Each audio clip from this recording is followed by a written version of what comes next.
pemirsa, apa kabar? Senang sekali saya Astia Dika bisa kembali menemani Anda di program talkshow yang syarat informasi inspiratif, apalagi kalau bukan bincang sehati.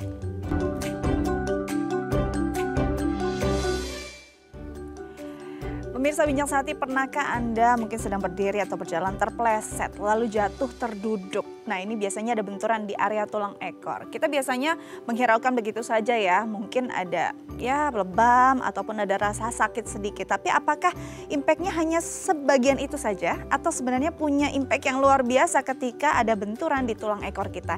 Ini akan kita bahas pada episode kali ini. Tapi sebelum itu kita akan bahas dulu nih fun fact atau mungkin tips untuk Anda di rumah agar tidak terpleset dan lebih aware untuk berhati-hati ketika berjalan atau berdiri.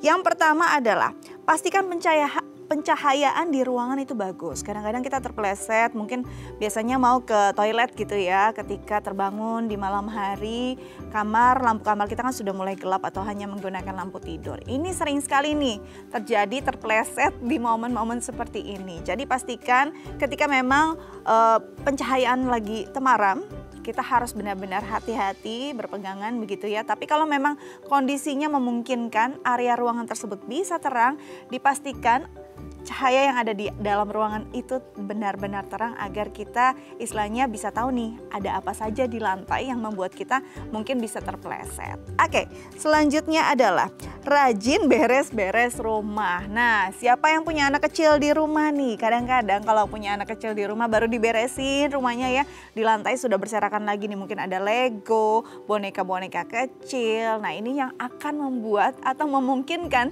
berpotensi kita terpleset karena ada benda-benda kecil di lantai rumah.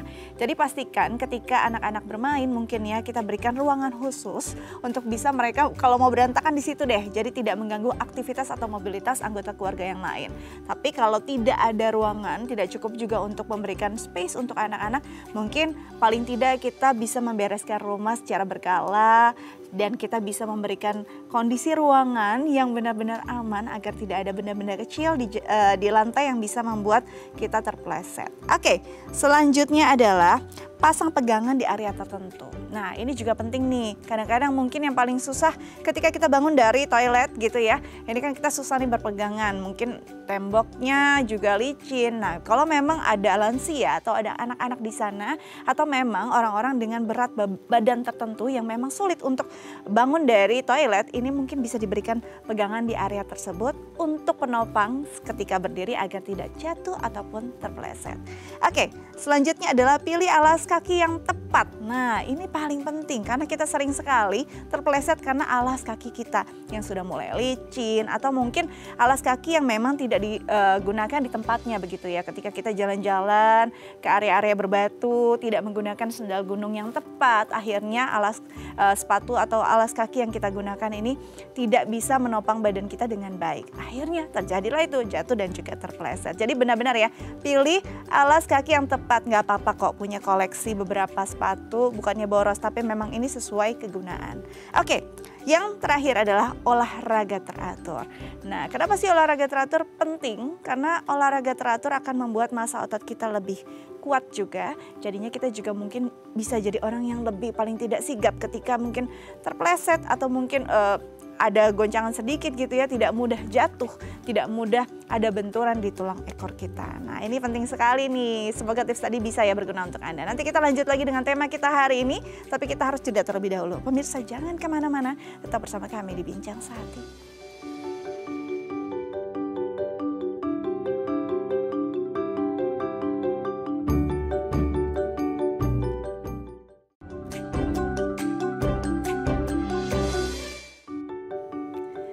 Pemirsa, kembali lagi bersama kami di Bincang Sehati. Di segmen sebelumnya kita sudah bahas nih beberapa tips dan fun fact seputar bagaimana ya agar kita menjaga agar tidak terpleset atau terjatuh di area rumah atau mungkin di luar rumah juga ya. Nah, untuk membahasnya kali ini saya sudah kedatangan pakar kita hari ini. Ada Dr. Albert Lusmana SPOT, spesialis ortopedi dan traumatologi dari Rumah Sakit Permata Depok. Langsung kita sapa. Halo Dok, apa kabar? Halo, kabar baik. Selamat pagi. Selamat pagi.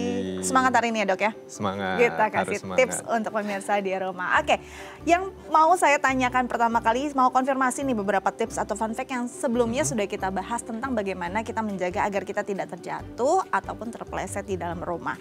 Yang pertama adalah memastikan pencahayaan di dalam ruangan rumah ini benar-benar baik. Sejauh mana sih kita tidak awas pada mata kita itu bisa membuat kita terjatuh? Oh ya, itu penting sekali pencahayaan. Jadi memang pencahayaan di rumah itu harus cukup ya, sehingga kita bisa melihat dengan jelas. Karena kadang-kadang ada benda-benda kecil atau ada undakan yang kalau cahayanya itu redup atau misalkan lagi malam nih, terus kita kebelet harus ke kamar mandi. Iya, toilet ya. Nah itu nggak kelihatan, nah itu bisa menyebabkan tersandung sehingga terjatuh. Nah bagaimana nih dok, ini penting juga nih karena sering sekali kita mungkin terbangun mau ke toilet gitu ya, mau buang air kecil di malam hari kan pasti lampunya lagi temaram nih di kamar. Ketika kita nyalakan untuk sebagian orang jadi lebih pusing untuk jalan. Nah kalau misalnya memang dalam kondisi redup seperti itu, sebaiknya apakah kita memang meraba benda-benda ada yang di dekat kita agar kita bisa paling tidak membantu kita untuk berjalan baik gitu ke area toilet? Ya bisa seperti itu, bisa juga jalannya agak dekat-dekat ke dinding ya. Jadi bisa pegangan kalau misalkan nggak sengaja terjatuh seperti itu. Dan ya mungkin ya harus pelan-pelan gitu. Jadi untuk mungkin pemirsa di rumah yang sama nih seperti saya, sering sekali kalau misalnya mau ke toilet malam-malam menyalakan lampu itu lebih buruk daripada justru dalam kondisi gelap. Nah berarti jalannya harus pelan-pelan, mungkin ada pegangan ataupun paling tidak merayap di dekat tembok gitu ya, di dekat dinding. Ini bisa membantu kita untuk berjalan tanpa terpeleset sampai ke toilet. Oke, yang selanjutnya adalah membereskan rumah. Ini apalagi kalau yang rumahnya banyak anak kecil ya dok ya. Sering banget nih ada Lego atau ada apapun benda-benda yang mungkin ketika terinjak, kecil sih tapi bisa terpeleset. Penting nggak sih untuk kita memang paling tidak area yang memang akan buat mobilitas kita tuh paling tidak clear? Betul, itu juga sangat penting ya, karena kalau misalkan nggak sengaja terinjak, maka respon tubuh bisa kaget dan bisa hilang keseimbangan. Apalagi kalau misalkan lantainya itu licin. Juga penting itu misalkan di area ruang makan atau sekitar dapur, kadang tuh ada percikan air, bekas masak gitu ya, minyak ya atau dok ya. minyak. Nah itu yang harus diperhatikan juga. Oke, jadi selain mainan anak, ini kebersihan lantai penting karena lantai yang licin karena ada air, biasanya di dekat-dekat dispenser gitu ya dok ya, di dekat kompor. Ini kan biasanya memang ada percikan air atau percikan minyak, ini bisa membuat kita terpeleset karena ya tadi kaget, hilang keseimbangan, jatuh deh gitu ya.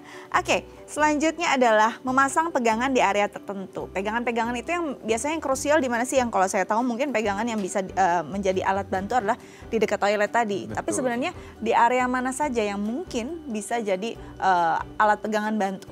Oh, yang pertama itu kalau di rumahnya ada tangganya. Tangga penting. Nah, itu penting ada pegangan.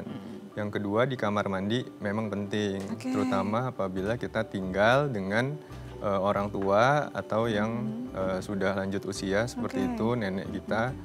Nah, itu pada saat di kamar mandi kan relatif basah terus ya lantainya. Jadi untuk membantu agar tidak terpeleset bisa disediakan pegangan atau disediakan seperti tempat duduk kecil. Jadi biasanya kalau untuk orang-orang yang sudah lansia, ada sakit di lutut atau di pinggang, kadang-kadang kalau berdiri terlalu lama sambil mandi tuh capek, susah, akhirnya terpeleset, terjatuh. Nah kalau ada pegangan dia bisa pegangan, atau kalau ada tempat duduk ya mandinya bisa sambil duduk. Mungkin disarankan juga ya dok ya untuk orang-orang di rumah yang memang anggota keluarganya ada lansia, gak apa-apa juga taruh tempat duduk yang nyaman untuk mandi mereka daripada mereka berdiri terlalu lama.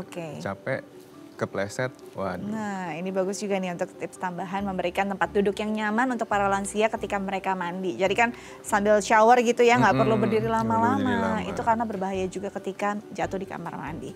Oke, selanjutnya adalah memilih alas kaki yang tepat. Kalau di Indonesia ya ada sebagian orang yang memang menggunakan alas kaki di dalam rumahnya.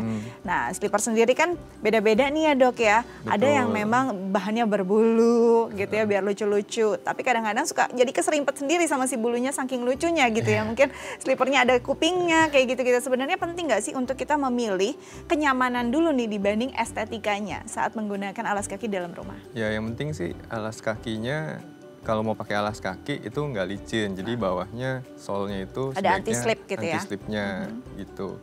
Kalau untuk seperti, kan ada yang suka tuh pakai sendal hotel gitu ya. Itu kalau menurut saya sih terlalu tipis ya, dan malah licin jadinya. Betul. Lebih baik kalau di rumah, kalau memang kan tadi sudah dijaga kebersihannya, sudah dipel, ya bertelanjang kaki aja juga tidak masalah. Lebih nyaman dan lebih aman ya. Betul. Ini juga penting sih, kadang-kadang memang sendal hotel mungkin ada yang dibawa pulang ke rumah gitu ya, itu digunakan. Nah mungkin ini kurang tepat karena memang untuk sebagian hotel yang menggunakan slipper, memang dia mungkin alasnya karpet. Betul. Jadinya itu nyaman, tapi kalau untuk alasnya lantai tanpa ada alas yang lain, ya itu biasanya justru akan menyebabkan jatuh ataupun terpeleset. Oke, yang selanjutnya nih Dok, olahraga teratur. Sejauh mana olahraga bisa menghindari kita dari jatuh ataupun terpeleset? Oke, jadi olahraga selain tadi bisa untuk membentuk massa otot, ya, membuat ototnya itu lebih reaktif, itu kita juga melatih proprioseptif. Proprioseptif tuh seperti sensor ya di dalam tubuh, respons.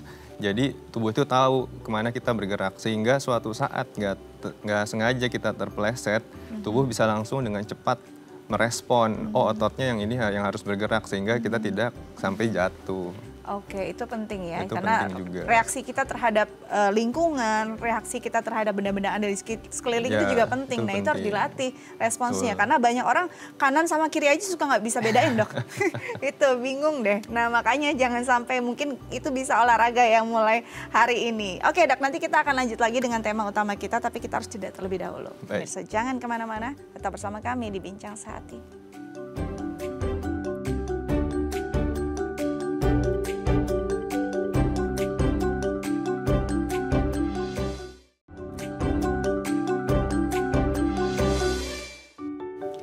Ya pemirsa, kembali lagi bersama kami di Bincang Sehati, dan kali ini kita akan membahas tema utama kita tentang bahaya benturan pada tulang ekor. Nah mungkin pemirsa di rumah punya pengalaman terkait kondisi ini, bisa menelpon kami di 2903244 atau DM ke Instagram kami di @daifamily.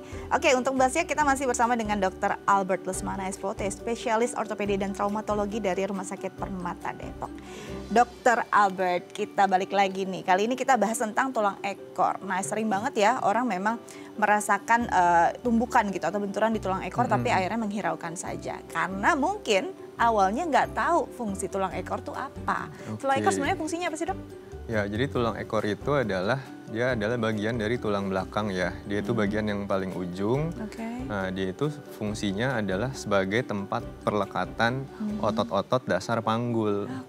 Jadi sebenarnya walaupun kecil dan ada di urutan paling akhir, ya sebenarnya fungsinya cukup penting. Krusial ya? Ya.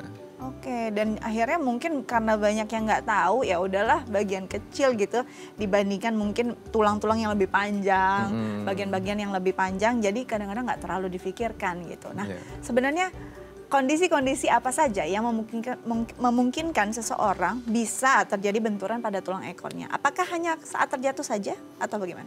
Ya, biasanya sih paling sering saat jatuh dengan posisi terduduk ya.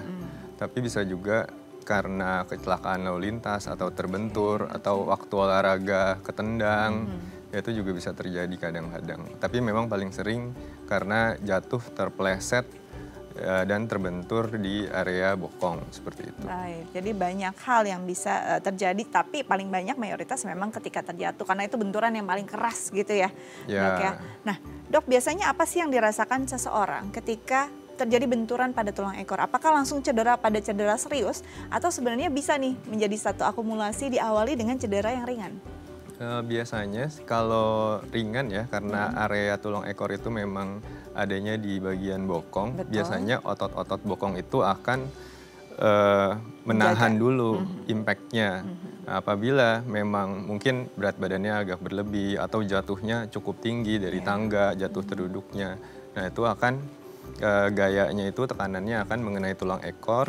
Nah dia bisa cedera, bisa retak, atau kalau misalkan keras sekali benturannya ya bisa sampai patah dan bergeser. Oke, selain patah dan bergeser yang memungkinkan hal-hal yang paling sederhana yang bisa dirasakan ketika terjadi benturan di sana, apakah selain memar atau mungkin ada nyeri tertentu yang kayaknya kalau nyerinya sudah segini nih sebenarnya perlu lebih aware nih terhadap benturan yang tadi? Oke, jadi karena tulang ekor itu juga berfungsi untuk menopang beban tubuh saat kita duduk.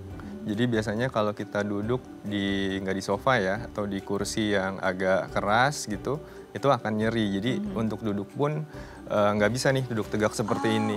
Pasti dia akan senderan Harus seperti bersender, ini, bersandar betul. ya. Biar tulang ekornya nggak nahan beban tubuh. Nah itu kemungkinan ada terjadi cedera di tersebut sana. ya. Jadi kalau setelah adanya benturan tadi masih bisa beraktivitas, ya bukan berarti juga nggak ada apa-apa. Kalau sudah mulai kayaknya lebih, aduh berat nih pinggangnya, atau saya nggak nyaman duduk, itu sudah mulai harus dilakukan sesuatu lah ya. Betul. Nah, apa nih yang harus istilahnya jangan sampai ada cedera serius dulu. Kita lihat dari cedera-cedera yang ringan. Perlu langsung berkonsultasikah dengan dokter atau tenaga medis, atau sebenarnya bisa ada exercise di rumah yang paling tidak meringankan cedera ringan tersebut? Oke, untuk pertolongan pertama setelah terjatuh bisa menggunakan kompres es ya, atau kompres dingin dengan ice packs atau blue ice seperti itu. Ya ditaruh di area yang nyeri, kadang-kadang bokongnya juga ada memar ya. Ya bisa taruh di situ kurang lebih 20 menit. Ya sehari bisa diulang 3-4 kali seperti itu. Ini berarti dingin ya? Dingin, betul. Yang kedua, kita bisa menggunakan travel pillow. Nah, itu untuk alas duduk. Jadi karena di sini cari bantalan atau cushion yang khusus untuk cedera tulang ekor agak susah ya. Jadi salah satunya ya kita bisa gunakan travel pillow. Kalau bisa memang yang agak tebal seperti itu. Ya waktu saat kita duduk, kita sementara pakai itu dulu. Jadi sebenarnya yang ada di rumah dulu lah ya, di rumah dulu bisa aja. digunakan. Tapi kalau misalnya beberapa hari tidak juga ada perbaikan, mungkin harus menggunakan pengobatan tertentu begitu ya, bisa dok ya. konsultasi ke dokter. Nah dok, saya punya pengalaman tentang tulang ekor ini. Setelah jatuh 6 kali, saya baru terkena saraf kejepit. Nah, apakah memang kondisinya ini bisa menjadi akumulasi setelah beberapa tahun? Kadang-kadang kita ngerasa udah baik-baik aja kok gitu. Atau justru memang itu pure dirasakan ketika tumbukan terakhir saja? Oke, jadi seperti ini. Walau tulang ekornya kan bagian dari tulang belakang. Jadi gaya apapun yang mengenai dia akan juga diteruskan ke tulang belakang yang lain. Nah, tulang belakang kita itu yang paling sering cedera apabila jatuh terduduk, yaitu biasanya di area yang mobilitasnya cukup tinggi. Seperti di antara perbatasan tulang belakang bagian pinggang dengan panggul. Kemudian tulang belakang bagian punggung dengan bagian pinggang. Jadi bagian punggung itu karena ada tulang iga dia lebih rigid. Nah, sedangkan yang di bagian pinggang ini dia itu lebih mobile atau lebih bebas bergerak. Nah, itu biasanya kalau terjadi tumbukan, maka di segmen tersebut biasanya akan terjadi patah tulang, atau kalau di bagian bawah biasanya ada terjadi pergeseran. Betul. Nah, patah tulang atau pergeseran ini yang bisa menyebabkan saraf terjepit. Tapi kalau di tulang ekor sendiri sebenarnya sudah nggak ada itu saraf yang keluar dari tulang ekor. Karena dia udah menyatu, 4 bagian tulang yang menyatu menjadi satu. Jadi fungsinya memang lebih selain menopang beban juga untuk perlekatan otot-otot dasar panggul. Oke, jadi memang tadi dibilang bahwa si tulang ekor ini kecil, tapi dia krusial, istilahnya bisa jadi kepala keluarga dari tulang-tulang yang lain gitu ya dok ya. Nah kalau misalnya dia cedera, didiamkan, nanti impact-nya bisa ke tetangganya gitu ya, nggak cuma ke dia saja gitu. Nah berarti penting dong kalau misalnya melihat apa yang saya alami, atau mungkin orang pernah juga mengalami jatuh terduduk, didiamkan begitu saja. Kalau misalnya memarah sudah nggak ada, ya udah fine-fine aja. Apakah perlu memang harus mungkin di X-ray secepat-cepatnya ketika memang kayaknya kemarin benturannya cukup keras dari mungkin dari level yang cukup tinggi. Perlu nggak sih dok? Oke, jadi kalau memang nyerinya tidak berkurang setelah lakukan pertolongan seperti tadi, setelah minum obat juga masih nyeri, maka memang diperlukan foto. Tapi kita harus lihat bukan hanya tulang ekornya atau panggulnya, tapi juga tulang belakang bagian yang lain. Terutama bagian pinggang ya, seperti itu. Oke, karena nantinya lambat laun bisa jadi ada masalah kesehatan lain atau ada cedera lain di bagian itu dengan mekanisme cedera yang sama. Oke, jadi memang ya lebih cepat lebih baik ya. Paling tidak daripada kita mengobati, paling tidak kita mencegah terlebih dahulu. Andai kata hasil fotonya bagus ya nggak apa-apa juga gitu ya. Nah dok, di situ kan ujung gitu ya. Ada yang bilang bahwa ketika ada benturan di area tulang ekor bukan hanya mungkin ada kelumpuhan, tapi juga ada kebutaan. Ini benar atau nggak sih, Dok? Kalau itu sebenarnya adalah mitos. Mitos. Ya. Ini perlu diluruskan. Karena di tulang ekor sendiri, seperti tadi saya bilang, sudah nggak ada sarafnya. Dan saraf untuk penglihatan itu adanya langsung dari dalam otak gitu. Jadi jauh sekali hubungannya. Kecuali jatuh, kepleset, terus kecolok. Nah itu bisa tuh. Kepleset langsung kecolok ya bisa ya, benar. Ada juga mungkin ada benturan lain ya ketika mungkin ketika kecelakaan. Betul. Tumbuk di bawah, dia juga ada benturan di kepala. Benturan di gitu. kepala. Itu yang biasanya itu terjadi. Bisa. Memang sering terjadi dan mungkin akhirnya menyebabkan kebutaan. Betul. Tapi diyakini itu dari tulang ekornya. Ya, begitu bukan seperti itu. Oke, jadi tadi balik lagi bahwa ini harus diluruskan, ini adalah mitos karena di tulang ekor sendiri tidak ada saraf yang bisa berkaitan dengan area mata. Tapi kalau kelumpuhan bisa nggak, Dok? Kalau kelumpuhan itu biasanya terjadi karena ada tulangnya yang patah dan bergeser di tempat lain, bukan di tulang ekornya. Gitu. Jadi di tulang belakang yang lain, biasanya daerah pinggang atau daerah leher, itu bisa. Jadi intinya bukan karena si tulang ekornya, tapi mungkin karena tulang ekor adalah pondasi, ketika ada pergeseran di sana bisa jadi impactnya. Ya, dia bisa meneruskan itu. Nah, kalau bicara tentang tulang ekor sendiri, apakah usia-usia tertentu saja yang berbahaya? Misalnya, enggak lah kalau masih muda jatuh duduk tuh nggak apa-apa, yang lansia yang bahaya. Atau sebenarnya semua usia sama saja? Oke, jadi memang pada usia yang lanjut ya, terutama pada wanita, itu biasanya setelah menopause akan mengalami penurunan kepadatan tulang atau kita sebutnya sebagai osteoporosis. Nah, sehingga apabila terjatuh atau ada benturan, tulang itu lebih rentan untuk mengalami patah. Atau pada tulang belakang itu biasanya kita sebutnya kolaps ya, atau jadi ambruk gitu tulangnya seperti itu. Nah, itu yang menyebabkan setelah jatuh seperti itu biasanya lebih membungkuk karena ada gaya, kalau kita nih gaya bebannya lebih ke arah depan, sehingga yang tulang belakang yang hancur itu biasanya ada di area depan, sehingga lebih membungkuk dan itu bisa menekan syaraf yang ada di bagian belakang. Seperti itu. Tapi intinya walaupun memang lebih potensial di usia-usia lansia gitu ya, nggak menutup kemungkinan kita yang masih muda juga bisa ada cedera serius. Bagaimana dengan anak-anak, Dok? Kalau anak-anak biasanya sering jarang main, jatuh gitu ya kan suka ngeri tuh. Kalau anak-anak tuh biasanya tubuhnya itu lebih elastis ya dan lebih plastis, lebih plastik gitu, lebih bisa dibentuk. Jadi dia lebih tahan sebenarnya terhadap benturan. Kecuali memang keras sekali ya, seperti kecelakaan lalu lintas, seperti itu. Atau ya jatuh dari ketinggian. Cuman biasanya kalau hanya jatuh karena terpeleset di lantai biasanya tidak sampai menyebabkan cedera yang serius. Treatmentnya apa ya mungkin kita bisa lakukan pada anak-anak? Walaupun ini tidak serius tapi kan juga mengkhawatirkan ya ketika ada benturan di area tersebut. Ya, kalau anak-anak juga sama bisa dikompres dingin juga. Terus ya biarkan anak-anak istirahat. Biasanya kalau anak-anak kalau sakit ya udah dia nggak akan main. Nanti kalau dia sudah aktif lagi kembali main lagi ya berarti udah nggak sakit. Gitu. Oh oke, indikatornya di situ ya. Iya. Boleh nggak sih kan kadang-kadang anak-anak apalagi yang masih balita atau belum bisa bicara lancar gitu kan, belum bisa mengomunikasikan rasa sakitnya gitu ya, Dok. Boleh nggak kita mungkin ada pijatan sedikit untuk mengetahui ini bagiannya sakit atau enggak? Atau kalau memang habis ada benturan tuh jangan dipegang sama sekali? Boleh dipegang untuk menanyakan kira-kira sakitnya di mana. Kalau tekan di sini sakit atau enggak, itu bisa kita telusuri di sepanjang tulang belakang. Jadi di sepanjang tulang belakang itu kalau kita pegang dari bagian leher sampai ke bawah itu ada tonjolan tulang. Nah itu kita bisa raba satu persatu sampai ke tulang ekor. Nah kira-kira bagian yang sakit yang mana. Biasanya kalau memang ada retak atau ada memar ya kalau ditekan sakit. Oke, jadi fokusnya nggak cuma di tempat benturan aja ya, Dok ya, benar-benar satu persatu diraba, ditanya betul nih sakit nggak, atau mungkin ada reaksi apa gitu, meringis ya ketika biasanya mereka ini. Dan apakah memang kalau untuk anak ini concern ya, karena banyak orang tua yang takut juga nih, Dok, ketika anaknya jatuh gitu ya. Bolehkah diberikan obat penahan rasa sakit ketika memang sudah tidak bisa lagi anaknya tuh menahan rasa sakitnya ketika setelah jatuh? Boleh. Tapi tentunya dengan konsultasi dokter. Dengan konsultasi ke dokter dan memang obatnya ya untuk anak-anak.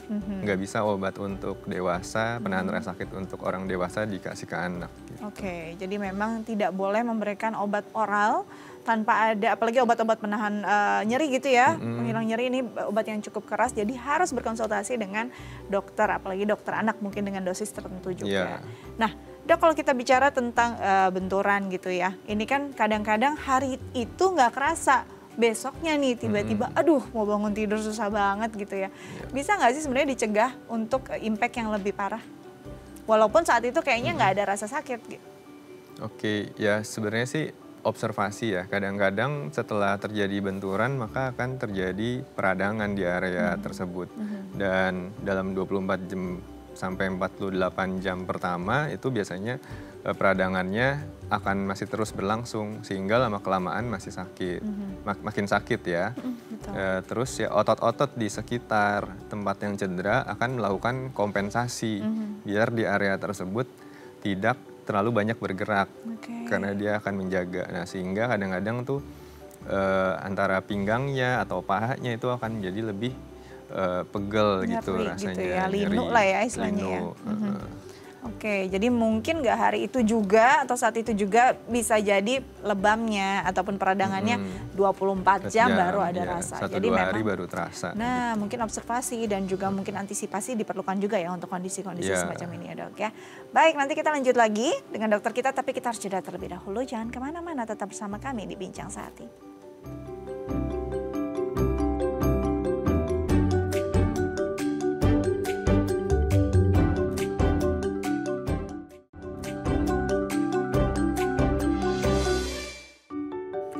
Ya, pemirsa, kembali lagi bersama kami di Bincang Sehati. Masih membahas tentang bahaya benturan pada tulang ekor. Bagaimana menanggulanginya, bagaimana juga mencegahnya jangan sampai ada masalah yang lebih serius. Nah, mungkin pemirsa di rumah punya pertanyaan terkait tema kita hari ini, bisa menelpon kami loh di 021-290-3244 atau DM ke Instagram kami di @theifamily. Kita masih bersama dokter kita, Dr. Albert Lesmana, spesialis ortopedi dan traumatologi dari Rumah Sakit Permata Depok. Dok, tadi kita sudah bahas ya sebagian besar lah ya tentang benturan di tulang ekor. Jadi sebenarnya ada mitos juga nih yang tadi dokter sempat bilang bahwa nggak benar kalau tulang ekor tuh terbentur tiba-tiba langsung ada kebutaan karena sebenarnya jauh sekali korelasinya gitu ya. Nah, bagaimana dengan penanganan yang tepat? Kondisinya kan tadi dokter sendiri bilang boleh loh dengan cara-cara sederhana di rumah, misalnya dikompres lalu dengan bantal begitu ya. Ketika rasa apa nih yang indikatornya kayaknya udah harus perlu obat?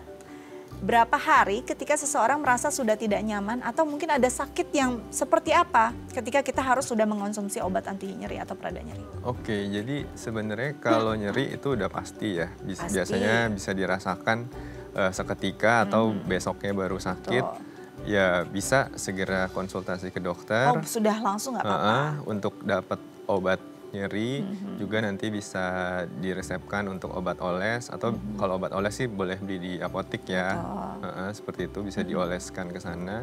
Nanti juga minum obat. Nah kita habis itu kalau memang nyeri sekali biasanya kita lakukan foto. Nah, kalau memang ada pergeseran atau patah atau keretakan, kita lihat seberapa jauh. Kalau memang posisinya masih bagus, hanya retak saja, biasa tidak akan dilakukan tindakan operasi.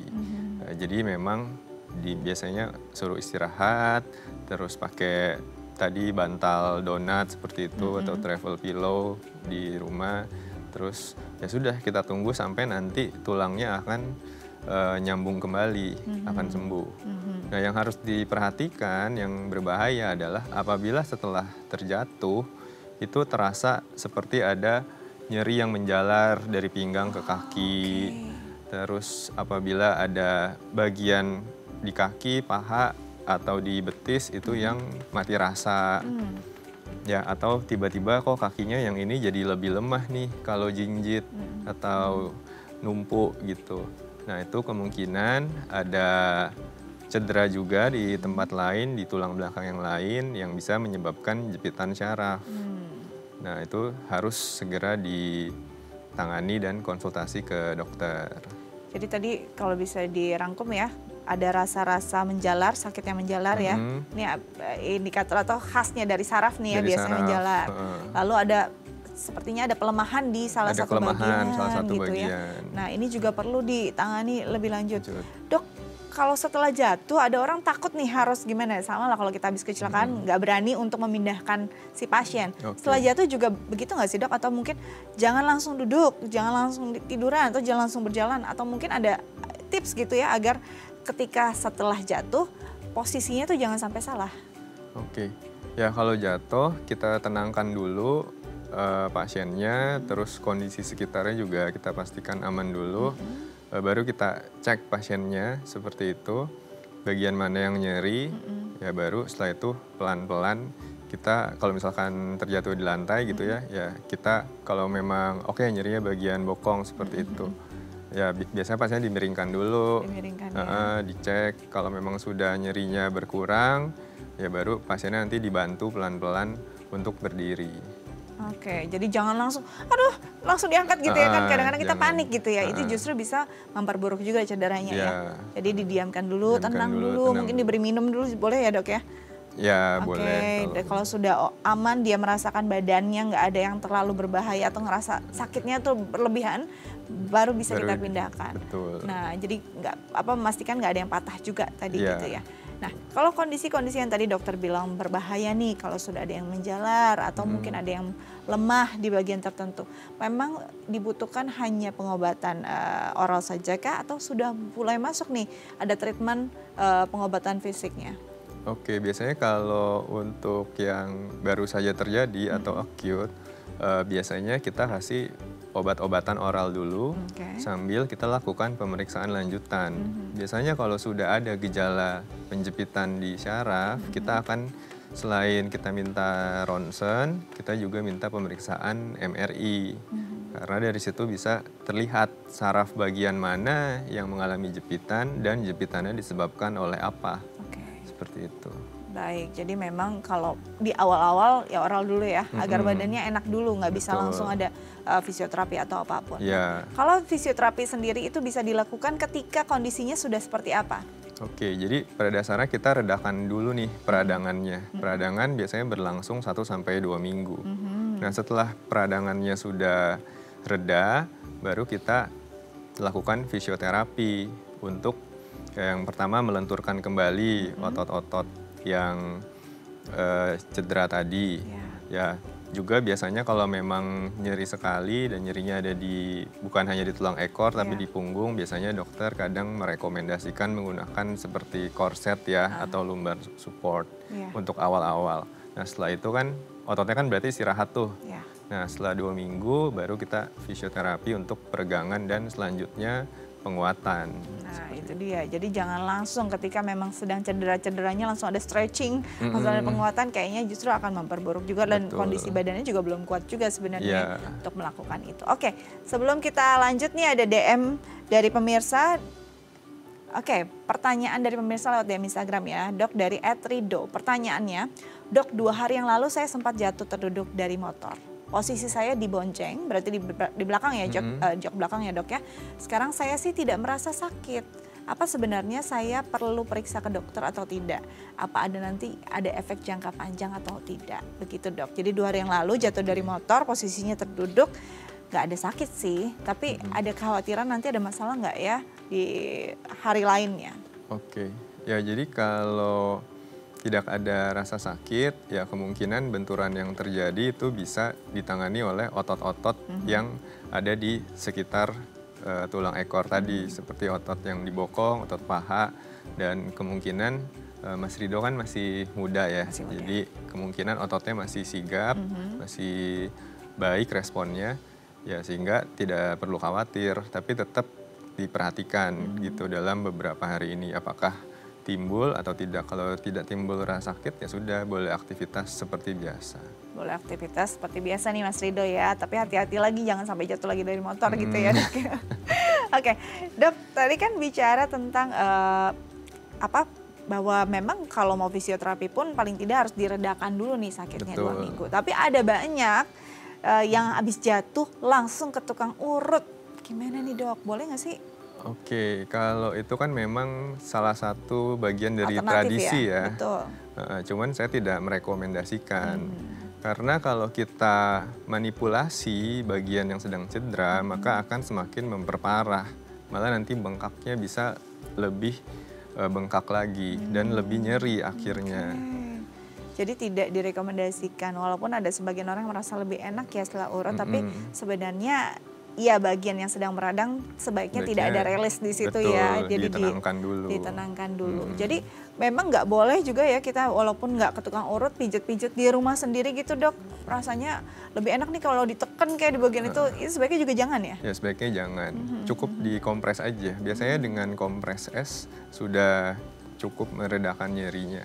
Oke, jadi jangan juga kita sok tahu untuk dekat sana sini gitu ya, takutnya malah jadi nanti ada masalah atau cedera lain. Nah, masalah tempat tidur biasanya jadi masalah orang yang punya masalah di tulang ekor atau punggung adalah kasurnya. Ada juga nih khusus kan kasus-kasus yang memang khusus yang rata gitu ya. Apakah ini diperlukan juga ketika kita cedera di tulang belakang, kalau bisa jangan terlalu empuk tempat tidurnya? Ya memang yang direkomendasikan itu kalau kasur harus agak keras ya atau rata. Sehingga waktu kita tidur dia nggak melewat ke dalam seperti ini. Karena kalau melewat ke dalam seperti itu maka posisi dari tulang belakangnya juga jadi nggak sesuai, nggak fisiologis. Yang kedua ya otot-otot tulang belakangnya akan berusaha, otot-otot di sekitar tulang belakang ya, akan berusaha untuk mengembalikan posisinya. Sehingga kerja terus-menerus, akhirnya jadi sakit pinggang.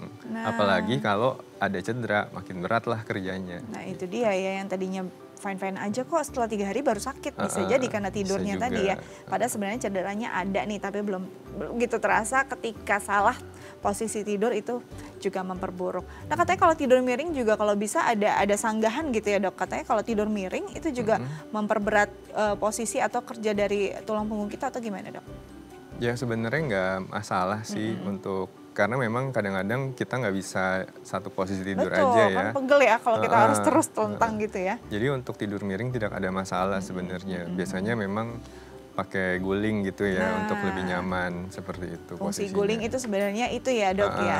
Bukan cuma buat istilah kemul-kemulan aja tapi bisa membantu kita juga untuk saat tidur posisinya lebih nyaman. Lebih nyaman. Nah kalau bicara tentang masalah tulang ekor, apakah ini cuma bakal terjadi karena tumbukan? Atau mungkin lifestyle kita, apalagi yang sudah usianya lumayan lanjut, itu bisa ada masalah juga tulang ekornya tanpa perlu ada benturan? Biasanya jarang kalau tanpa benturan gitu, kalau tulang ekor. Memang pada beberapa orang ya, biasanya dia nyeri tulang ekor setelah melahirkan tuh pada ibu-ibu. Nah, itu karena yang tadi fungsinya kan sebagai tempat pelekatan otot-otot dasar panggul. Nah, cuman apabila otot panggulnya lemah atau tidak dilatih, jadi selain otot juga dia ada ligamen ya atau jaringan penyambung antar tulang. Nah, itu bisa teregang. Nah, peregangan ligamen tersebut juga bisa menyebabkan nyeri. Terutama apabila kandungannya besar, terus ibunya kecil ya posturnya ya, itu juga kadang bisa. Karena jadi ada berat di satu bagian juga ya kalau misalkan seperti itu. Dan dia terisi kan oleh janin, nah itu juga akan meregangkan otot-otot dasar panggul ya, akhirnya ya nyeri gitu. Oke, jadi kalau dibilang bisa nggak sih ada cedera atau mungkin ada masalah di tulang ekor tanpa perlu ada benturan? Jarang. Tapi bisa terjadi pada ibu yang pasca melahirkan. Karena proses melahirkan juga gitu membutuhkan kekuatan otot-otot. Itu berarti kita harus agar tidak ada masalah di tulang ekor ketika melahirkan perlu ada penguatan nggak sih sebelumnya? Kan kalau kita nggak tahu lagi, pokoknya prosesnya udah harus begitu gitu ya. Nggak tahu lah mau posisi apa juga nggak bisa diatur gitu ya. Berarti harus dilakukan sebelumnya? Betul, jadi memang direkomendasikan saat hamil ya sudah mulai melakukan senam hamil. Senam hamilnya ya berikut penguatan otot-otot dasar panggul, juga pernafasan. Jadi nanti waktu melahirkan bisa berjalan dengan lancar. Baik, jadi kalau mungkin untuk ibu-ibu yang sekarang sedang mengandung begitu ya, mulai nih senam hamil ini bisa paling tidak meminimalisir ada kemungkinan cedera tulang belakang. Dan itu juga nantinya untuk melahirkan yang lebih nyaman ya dok ya. Baik, nanti kita lanjut lagi. Sebenarnya kalau misalnya ada cedera tulang belakang ketika ibu pasca melahirkan, impact-nya seperti apa. Nah, nanti kita akan bahas setelah jeda berikut. Tetap bersama kami di Bincang Sehati.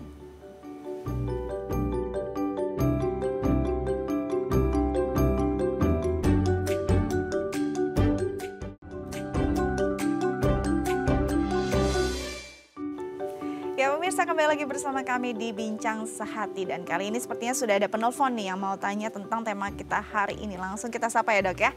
Halo. Halo. Halo. Dengan siapa di mana? SAPI Pasar Minggu. Pak PI ya? Pak SAPI. SAPI, Pak SAPI. Oke, Pak SAPI di Pasar Minggu. Silahkan dengan pertanyaannya apa nih Bang SAPI? Ini Bu, tulang punggung saya tuh sakit. Oke. Apalagi kalau dibawa gerak gitu. Nah ini nyapu di halaman sakit tuh Bu. Oke. Baik. Sudah berapa lama Bang SAPI merasakan kondisi tersebut? Ya sudah lama saya dulu pernah di terapi. Sebagai ini rumah sakit Fatmawati itu nggak ada obat. Oke. Sudah minum obat juga begitu ya Pak ya? Iya, obat herbal, obat dokter udah. Boleh tahu usianya berapa Pak SAPI sekarang?